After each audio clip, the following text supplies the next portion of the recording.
How did colonialism affect identity, according to Fanon? How did colonialism affect identity, according to Frantz Fanon? This question leads us into a complex discussion about the impact of colonialism on the self-perception of colonized peoples.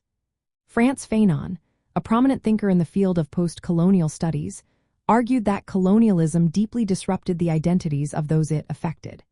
He believed that colonial powers imposed a sense of inferiority and alienation on colonized individuals.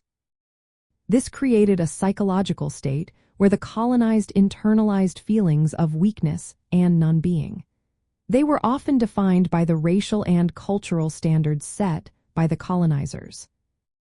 Fanon described a process he called epidermalization of race. This means that racial identity became something that was marked on the body, making the colonized feel fundamentally different and inferior. This racialization affected not just how they viewed themselves but also how society treated them. The colonized lived in a state of non-being, grappling with self-hatred and a lack of self-worth due to colonial domination. Fanon pointed out that colonialism was a total system that attacked the culture, language, and sense of self of the colonized.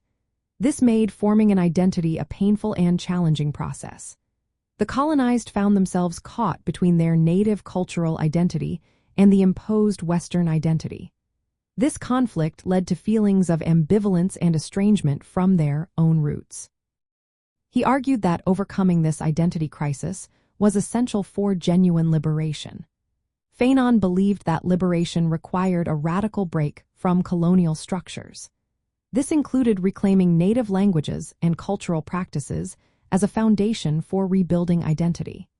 He viewed revolutionary violence as a necessary means for the colonized to reject the imposed inferiority and assert their humanity. From a socialist viewpoint, Fanon's analysis shows how colonialism acted as an extension of capitalist exploitation and racial oppression.